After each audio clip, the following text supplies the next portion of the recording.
been offered in this military base, and they need to hustle right now. But hustling on one side is Persija Evos, but haven't paid off just yet. And there goes the shot onto Stalwart Esports. Finally, Red Face hits Choco Pie, and Choco Pie will not be that sweet anymore. He will be on the ground rolling in the dirt, and you don't want to eat that pie. Oh yeah, can't have too much sweetness in your system. Obviously not going to be healthy as well. Do it too much, you might lose your legs. So, and that is exactly what happened right there. Now 13 equation overall, and it's crazy to see that there's only 3 squad that has been eliminated. But obviously, if you get to see right now on the right side, a lot of squad has been able to face a lot of casualties here. Yes, for sure they're not out from the equation, but if you take a look at Boom Esports right now, they only have 3. Morph GPX, same goes for them. Stalwart Esports, they only have 2. Kagendra only has 2 as well, and this might be a chaotic run for set of Sem9, but Persija Evos, they're not really connecting the shots from the distance, making a lot of noise, a lot of attention towards them, and quite fortunately, they do get the connection onwards Tam from the distance. He goes down out from the round. Sem9, they get forced to a dual equation as well. And Sem9 is in trouble right now. Another one has been knocked out. And as you mentioned, they are in a duo situation. How well can they survive this battle? But speaking of survivability, Genesis Esports, who had been aggressive outside of the blue, slowly are faltering and falling down. And from the looks of it in the map, it's only Master Smile who managed to survive and get in. Let's see if there will be a few more, because they need all those despite of the number of elimination they have done. But on the left-hand side, we are seeing Morph GPX being eliminated on 12th spot, and they are shorter in. They ended, or they started the stage 4 with only a few players, and it's very, very difficult to go through and overcome those situations once you are less. Well, fortunately for the set of 4 Miracle Vibes, unfortunately for Neptune, they are still fully composed right now, and in regards to their current run right now, they do have the best statistics, and like Genesis Esports, they do have 7, but at the same time, that might just be put into a stale condition, as they don't really have a lot of players to play with. 4 Miracle Vibes being the #1 team in this competition right now, and having a complete set, and after all, this is their town here. They have played around military base for such the longest time, and consistently this has been their territory, so I wouldn't be so surprised if they can take control of the full situation. But at the same time, it's going to be a hard read as well, because if you get to see, there is still plenty of opposition that they got to deal with. 10 squads on this very island. Yeah, 10 squads against 4 Miracle Vibes. And I guess they can start off with taking them down one at a time. 7 Esports has felt their wrath, but on their side, Master Smile is not yet done, as he is the only player from Genesis Esports that throws it a little bit too far, and Kagendra takes advantage of that, and eliminated on 11 is Genesis Esports. We just said it, but they had a lot of elimination under their belt. 8 in total, and I guess that will increase further if they continue this aggression. But speaking of aggression, there's not so much of aggression coming from 4 Miracle Vibes. They want to survive a complete squad, and even if they're targeting 7th element, they will keep their trigger discipline on the perfect timing until they get the cover, and this is what Apex is doing. I mean, with them getting the first shot said and done right now, 7 elements, they don't really have a lot to play with, and on the middle as well, they do have to deal with Dewa United just on towards the southeastern side of the map. 4 Miracle Vibes, on the contrary, they are heading into rotation. They want to play around the zone instead. Well, in the process, 7 elements, they're inside, but in the process, Divine does take a player from a distance here from 4 Miracle Vibes, and he is haggling the players now here for them, and they want to put themselves into the mixture. We do see Gypney now on top. He wants to go for a spray down. This is a huge commitment for them. Cooking up the nade, this could come in quite handy. Yes, indeed. Handy nades will come up right here. A little bit of damage right now, and the confirmation against Doc is now up.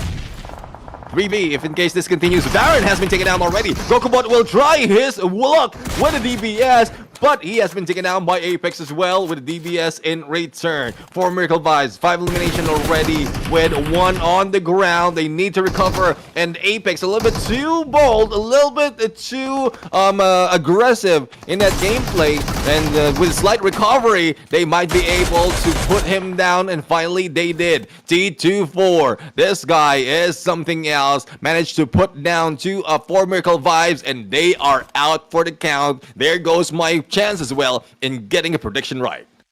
Oh my days, loving what I'm seeing here for them. For Miracle Vibes. I mean, be it now that they weren't able to perform in the playoffs, but here on towards the grand finals, having this such a good start, it is what it is, no. But at the same time, you know, some has to go down in the process, so it all has to go down now to Stalwart and RRQ for the time being here, being the heaviest squads. But wait, I mean, after all, you know, they managed to get past towards the stage. For Miracle Vibes having nations that could come in handy later on, but for now, focus on the rest. Kagendra still alive and kicking. Enigma Galaxy as well. Bigatron Redville and Stalwart Esports, Devil United, Sem9, Team RRQ, and PJAB. Yeah, Stalwart Esports right now, I think they changed their name to a little bit sweeter. And I think there's a sweet revenge that they're planning as well. We have Chocolate earlier, we have Choconut, and we have Choco Pie. The only thing that's not with Choco is Icy, being the icing on the cake. Chocolate right now putting a lot of pressure against 3 players of PJAB, and it's surprisingly that a 1v3 is like in a 1v3. Chocolate is not faltering, even putting the pressure against those on the low ground. Probably it is, and the position that he's taken, thus PJAB cannot respond. Yeah, and look at this mountain right here on the cell tower. So much squads right around, but it's obviously going to be favoring those squads here on top, and that's going to be Stalwart Esports for you. And you know how well they can off this factor right now. All they got to do is swing by. PJAB's just right down below. Chocolate has like 3 opposition here from down below, and if he ever does go for the commitment, it has to be quick. Can't spend too much time. You don't want to get your head down to the ground, blood splatter on the concrete, and I think they do have this setup right now to go for the pinch, but at the same time, it's just too iffy for them. But Chocolate in the process with a nade. This take down one player here from the side of PJAB, and that could be the opener right there for them to get the striking to come true. From downtown, he puts down Suxy and still continue to throw those nades. PJAB right now is in a mix, in a fix as well. Icy, well, not even bothering and helping out. Chocolate is a little bit damaged, only needs to put a smoke to recover from all those that he received earlier. And I guess that's coming from a different team, because Persija Evos hasn't had any angle just yet. But Misery right now gets a little bit too close. Top of the head seen, but almost being taken down. Chocolate right now, too aggressive to my liking. Oh my days. Quite aggressive. Not gonna be able to convert, but fortunately they still alive for the time being. And oh my days, Misery. Just a bit too aggressive there as well. Hopping right out gives him the, you know, the opportunity here for Stalwart Esports to get the shot to come true. But in the process, 7 element, they get eliminated. Not too much to be said, to be honest. There was only 1 player remaining there, but Stalwart Esports, they want to go head-to-head with 2 different squads here. If I was on the situation right now, focus on one instead.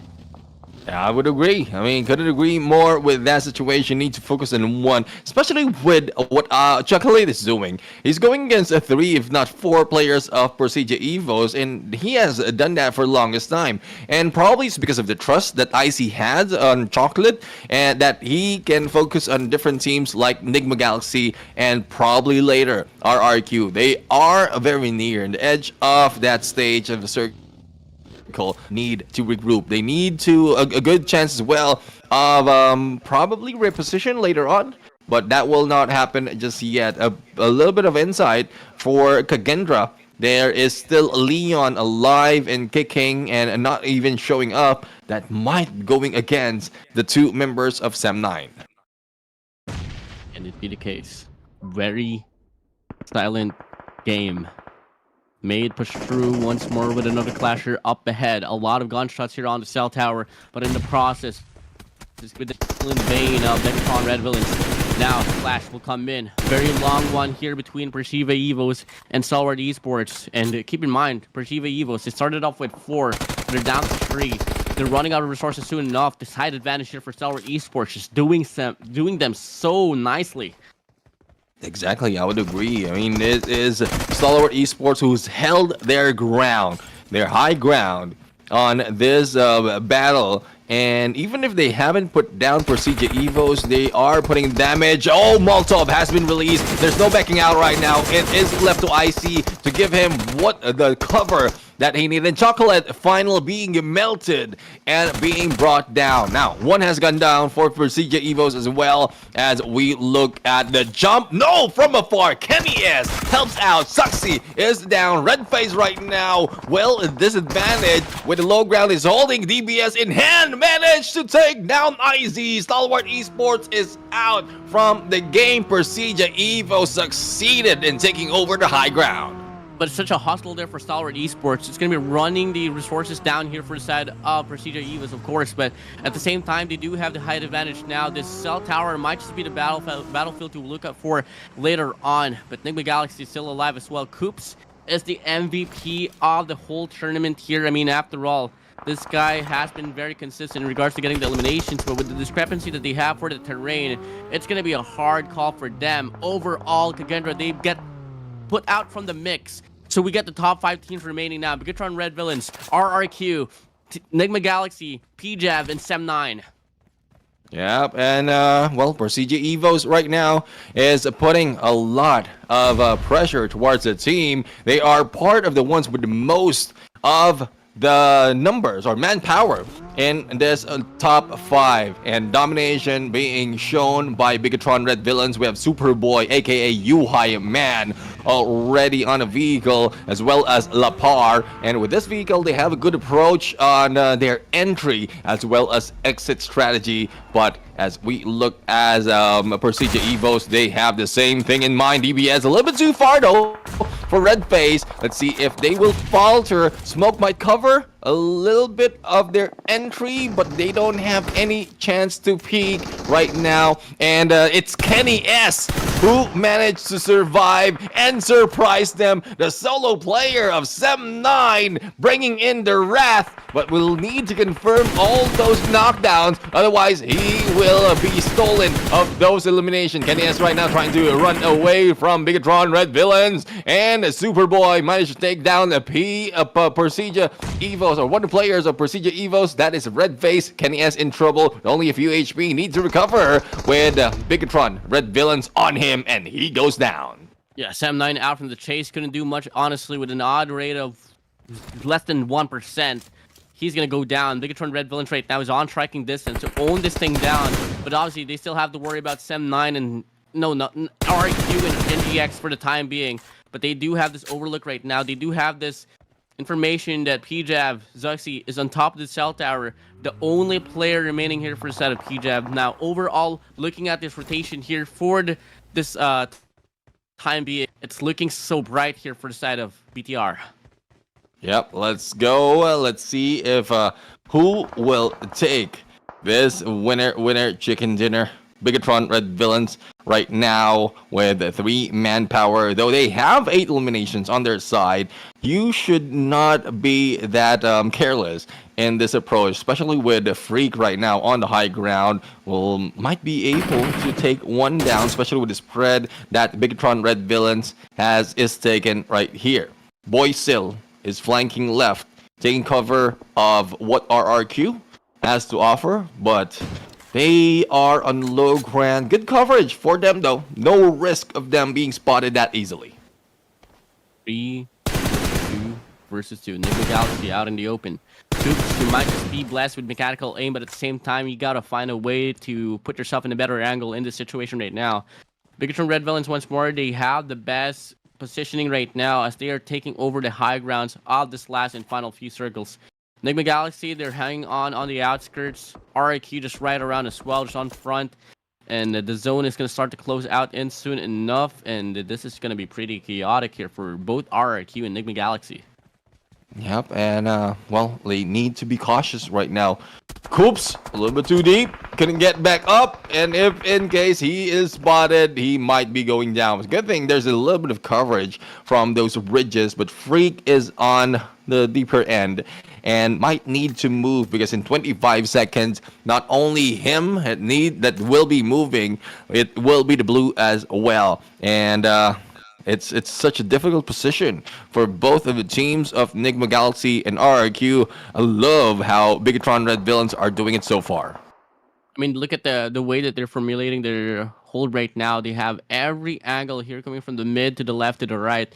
And Team RRQ, they're just relying on this possible clash that they have here up against Enigma Galaxy. But obviously, with the Bigatron Red Villains has, if ever they do go head to head with one another, Bigatron Red Villains, they have this opportunity to just overlook here down this mountain and go for the clash. I mean, after all, the best way that you can do, the best thing that you can do in this situation right now, if there's no convincing angle that you have, you just have to strike at the right time, strike at your enemies at their weakest. Yeah, let's see if they can find that weakness, though. Hexes is in a good angle to spot on Enigma Galaxy, as Lapar has a good chance to hit that shot, but from downtown, it's a little bit too deep to target Enigma Galaxy. Now, in a few seconds, the blue will be closing in. They will be pushed all together, and hopefully Bigatron Red Villains will be able to take advantage of their numbers. Otherwise, if they are targeted by either one of RRQ and Enigma Galaxy, they will be in a shorter end. But given this position, I mean, we are only wishing for a lot if in case Bigatron Red Villains doesn't have this, because as you can see, Enigma Galaxy couldn't even move up on this hill. Yeah, and it's just such a unfortunate situation for him. I mean, Team RRQ does have the better odds right now, but at the same time, they do lose the gunfight here up against the break from Enigma Galaxy. Coops down below, one more shot to connect, and that is the elimination right there. And Bigatron Red Villains, they timed it so perfectly well, striking at the lowest, and they are in the first winner.